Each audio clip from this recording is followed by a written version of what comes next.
La famille S était une famille comme les autres. Les parents, comblés de 3 enfants, attendaient la naissance de triplés. Mais pendant la grossesse, Rivka, la maman, fut atteinte d'un cancer foudroyant. Quelques jours seulement après leur naissance, Rivka fut emportée, laissant seule et désemparée son mari et 6 petits orphelins. Ce terrible drame s'est déroulé il y a 15 ans. Depuis ce jour, la vie s'est transformée en véritable cauchemar pour cette famille.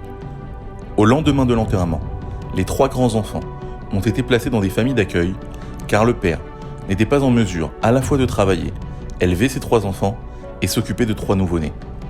La famille a été disloquée et les 3 plus grands, après avoir perdu leur mère, durent se résoudre à ne jamais vivre avec leurs nouveaux frères et sœurs.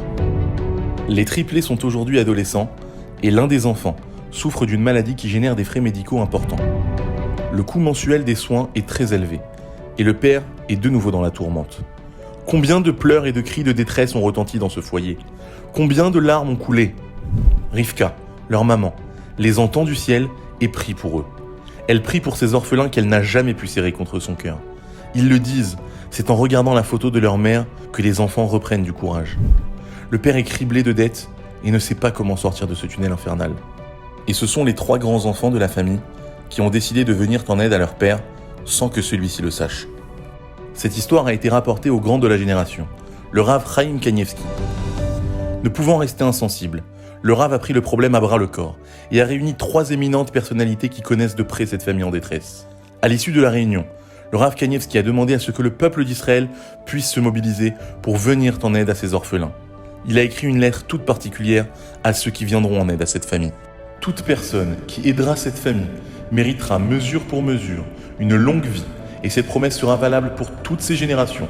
Elle verra ses enfants se marier de son vivant, pourra subvenir à leurs besoins matériels et les voir grandir dans la Torah et les actes de bonté, dans le faste et la sérénité. Nous souhaitons tous bénéficier de cette promesse. Alors agissons ensemble et unissons nos forces.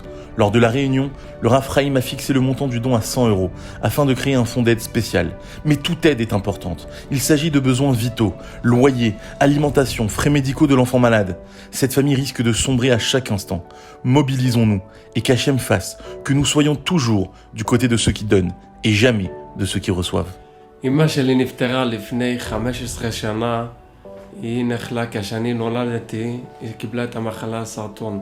ברוך השם, כולם שורדים, אבל יש לי אח אחד שהוא לא שורד, והוא השתגע מהטרגדיה, הוא לא נמצא בבית, הוא נמצא אצל מטפל, וזה עולה אלפי שקלים כל חודש, אוכל לילדים אין פה בבית, תרופות, איך לשלם אין, חברת חשמל מאיימים כל הזמן, לנתק את החשמל, המים כל הזמן, אבא שלי מרגיש שהוא מתמוטט, הוא מבקש את העזרה שלכם, אוכל לילדים, תרופות, הכל, אנא תעזרו בעין יפה.